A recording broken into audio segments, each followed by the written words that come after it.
బట్టతలతో బాధపడుతున్నారా?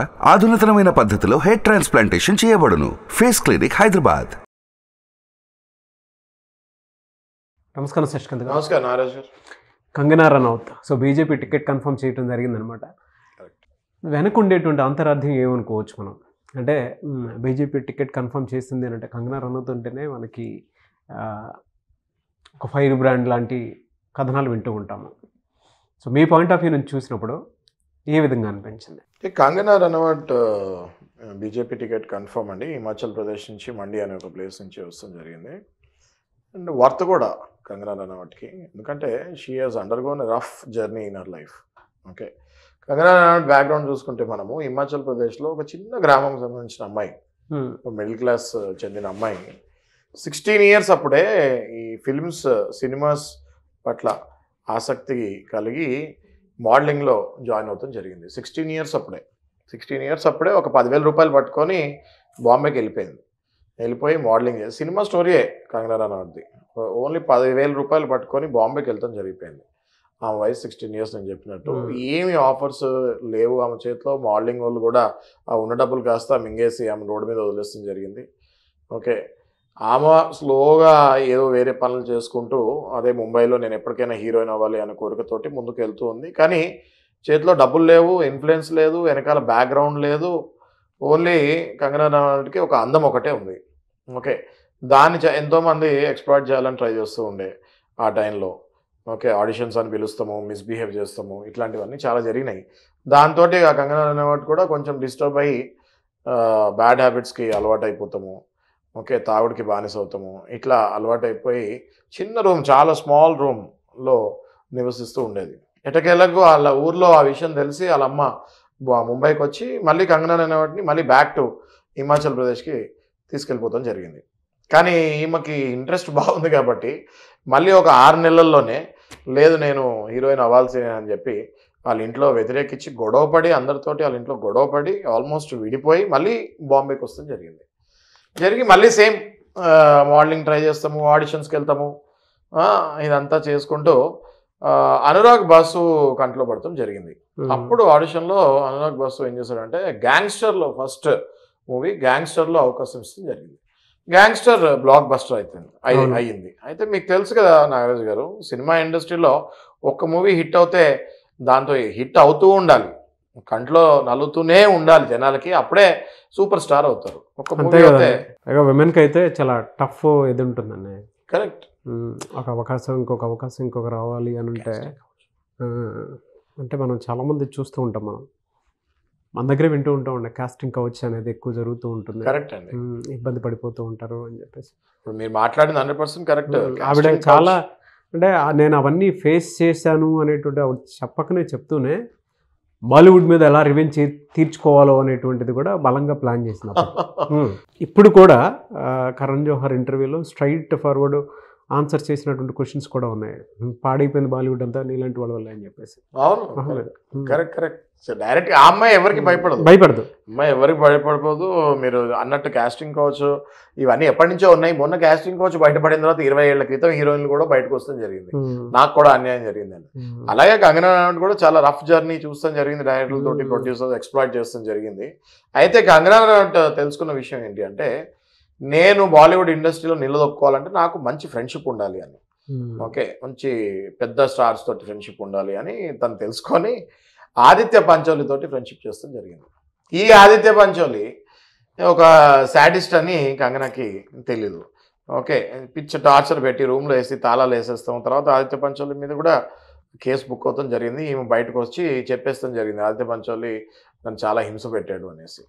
ఓకే, ఇట్లా చాలా రఫ్ జర్నీ చూస్తాం జరిగింది కంగనా రనౌత్. అయితే అలా కష్టపడుతూ మళ్ళీ ముందుకు వెళ్తూ ఉండగా కంగనా రనౌత్కి క్వీన్ అన్న ఒక మూవీ ఆఫర్ వచ్చింది. ఈ క్వీన్ అన్న మూవీ కంగనా రనౌత్ స్టార్ మార్చింది. ఎందుకంటే దానికి ఎన్నో అవార్డ్స్ వస్తాం జరిగింది, నేషనల్ అవార్డ్స్, ఫిల్మ్ఫేర్ అవార్డ్స్. ఈ క్వీన్ అన్న మూవీకి ఒక్క దెబ్బతో కంగనా రనౌత్ స్టార్ తిరిగిపోతాం జరిగింది. మళ్ళీ దాని తర్వాత డౌన్ఫాల్ ఏంటి అంటే కంగనా రనౌత్ ఇష్టంతో రితిక్ రోషన్ తోటి ఎఫ్ఐఆర్ పెట్టుకుంటాం జరిగింది. రితిక్ రోషన్ మళ్ళీ యూజ్ చేసి వదిలేశాడు అని చెప్పి మళ్ళీ కోర్టుకి వెళ్తాం జరిగింది కంగనా రనౌత్. నన్ను రితిక్ రోషన్ ఎక్స్‌ప్లాయిట్ చేశాడు, ఇద్దరం ఇష్టపడే కలిసాము, బట్ నన్ను ఇప్పుడు మళ్ళీ వదిలేశాడు వాడేసి అనేసి. ఓకే, మళ్ళీ she went on to the legal యాక్షన్కి వెళ్ళింది. ఆ తర్వాత వీళ్ళిద్దరు కాంప్రమైజ్ అవుతాం వల్ల అది అప్పట్లో చాలా పాపులర్ వైరల్ టాపిక్ అది, రితిక్ రోషన్ అండ్ కంగనా రనౌట్ది. ఆ తర్వాత మళ్ళీ కాంప్రమైజ్ అవడంతో ఈ లీగల్ కాంప్లికేషన్స్ తగ్గి మళ్ళీ వెనక్కి వస్తాం జరిగింది. ఆ తర్వాత మళ్ళీ ఈమె పాలిటిక్స్ మీద ఇంట్రెస్ట్ చూపిస్తాం జరిగింది. ఇందిరాగాంధీ రోల్ చేస్తాం జరిగింది ఒక మూవీలో. అవును. ఓకే, అంటే బీజేపీకి ఈమె ఫ్యాన్, మోడీకి చాలా పెద్ద ఫ్యాన్ కంగనా రనౌట్. అయితే యాంటీ రోల్ లాగా ఇందిరాగాంధీని ప్రొజెక్ట్ చేస్తూ ఒక మూవీలో కూడా చేస్తాం జరిగింది. ఓకే, స్లోగా తిను పాలిటిక్స్ మీద ఇంట్రెస్ట్ చూపిస్తూ మళ్ళీ ఈమె కాంట్రవర్సీ ఏం చేసింది అంటే ముంబైలో శివసేన మీద ఏదో అలిగేషన్స్ లేకపోతే ఏదో కమెంట్స్, డెరిగేటరీ కమెంట్స్ చేస్తాం జరిగింది. శివసేన వాళ్ళు ఊరుకుంటారా, వచ్చి కంగనా రనౌట్ ఇల్లు అంతా అక్రమ కట్టడం అని చెప్పి ఇల్లు అంతా కూలగొట్టేస్తారు. అవును. ఓకే, అప్పుడు కూడా ఇది చాలా వైరల్ న్యూస్ అయింది, చాలా పెద్ద వైరల్ న్యూస్, నేషనల్ న్యూస్ అయింది.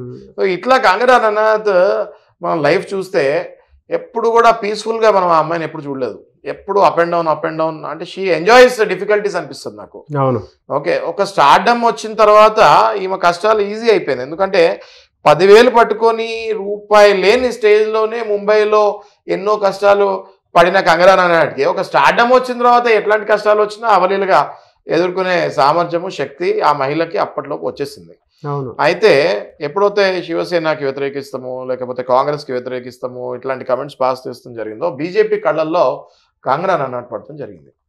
అండ్ అందులో ఈమె హిమాచల్లో పూర్ అంటే ఎకనామికలీ వీకర్ సెక్షన్కి సంబంధించిన మహిళ కూడా కాబట్టి అలా కూడా అడ్వాంటేజ్ తీసుకొని ప్లస్ స్ట్రాంగ్ లేడీ కాబట్టి, స్ట్రాంగ్ వాయిస్ కాబట్టి, అందులో ఎలాగో కంగనా రనౌట్ మన మోడీ ఫ్యాన్ కాబట్టి ఇవన్నీ పాయింట్స్, మళ్ళీ అందులో బాలీవుడ్లో సూపర్ స్టార్ అయిపోయింది కాబట్టి ఇవన్నీ పాయింట్స్ కన్సిడర్ చేసి బీజేపీ హిమాచల్ ప్రదేశ్లో మండి అనే ఒక ఏరియాకి టికెట్ ఇస్తాం జరిగింది, లోక్సభ టికెట్.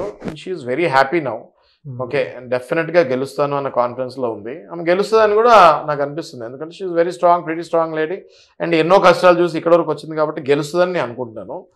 అయితే ఈ కంగనా రనౌట్ స్టోరీ చూస్తే మనకి ఏమనిపిస్తుంది అంటే ఒక అమ్మాయి నిజంగా ఫైట్ బ్యాక్ చేయాలి సొసైటీలో అనుకుంటే ఎవ్వరు కూడా ఆపలేరు అన్న విషయము మనం కంగనా రనౌట్ని చూసి మహిళలందరూ కూడా నేర్చుకోవాల్సిన విషయం. ఇందులో డెఫినెట్గా ఆ పాయింట్ మాత్రం తీసుకోవచ్చు నాగరాజు గారు. చాలా అంటే అగెనిస్ట్ బాలీవుడ్ అంటుంటే చిన్న విషయం కాదు కదా, అక్కడ చాలా పాలిటిక్స్ ఉంటాయి. అందులో దాంతోపాటు తన ఇంటిని అక్రమ కట్టడం అని చెప్పేసి కూల్ చేశారు. పొలిటికల్ లీడర్స్ తోటి ఫైట్ చేయాల్సినటువంటి పరిస్థితి వచ్చి పొలిటికల్ లీడర్స్ తోటి ఫైట్ చేసి శివసేన అంత పవర్ఫుల్, వెరీ క్లియర్ అండి. అంటే కొంతమందికి ఒక పాయింట్లో నుంచి చూసేటప్పుడు నెగిటివ్ పాయింట్ ఆఫ్ వ్యూ నుంచి అనిపించి ఉండొచ్చేమో, కానీ బట్ పవర్లో ఉండేటువంటి వాళ్ళని ఎదుర్కొని నిలబడి మళ్ళీ పాలిటిక్స్ వైపు సో తనకు టికెట్ కన్ఫర్మ్ అవటం అనేది నిజంగా గ్రేట్ థింగ్ అని చెప్పాలి. Not a joke and definitely Kangana Ranaut ఇంటర్తో కూడా ఆగదు. ఈమె గ్రాఫ్ చూస్తుంటే పొలిటికల్ గా ఎంట్రీ అయ్యి ఆ పాలిటిక్స్ లో కూడా బీజేపీలో కూడా ఒక మంచి ప్లేస్ కి వెళ్తుంది అనిపిస్తుంది కంగనా రనౌట్. సో డెఫినెట్ గా అందరు మహిళలకి ఇన్స్పిరేషన్ అని చెప్పచ్చు అండి. లైఫ్ జర్నీ చూస్తే ఎక్కడ 10,000, ఎక్కడ ముంబై, ఎక్కడ హిమాచల్ ప్రదేశ్, దాంతోపాటు ఎక్కడ బాలీవుడ్, ఎక్కడ స్టార్ హీరోస్. చిన్న విషయం కాదు సార్. అంటే మన తెలుగులో కూడా ఏక్ నిరంజన్ అనే సినిమా తీసింది పూరి జగన్నాథ్ గారు ఆఫరిస్తే, ప్రభాస్ గారు హీరోగా. అవును, అలాగే అన్నట్టు మణికర్ణ మూవీ కూడా క్రిష్ తోటి చేసి సగంలో ఆగిపోతే ఈమె డైరెక్షన్ చేసుకొని మళ్ళీ ఈమె నెత్తి మీద వేసుకుంది ఆ మూవీ కూడా. ఇట్లాంటి అడ్వెంచర్స్ చాలా చేసిందమ్మా. అవును. చూద్దామండి పొలిటికల్ ఎంట్రీకి సంబంధించి ఏ విధంగా ఉంటుందన్నది. నివేస్తా. Thank you so much Shashikant గారు. థ్యాంక్ యూ నాగరాజ్ గారు. సుమన్ టీవీలో మీ పర్సనల్ అండ్ బిజినెస్ ప్రమోషన్స్ కోసం కింది నెంబర్కి కాంటాక్ట్ చేయండి.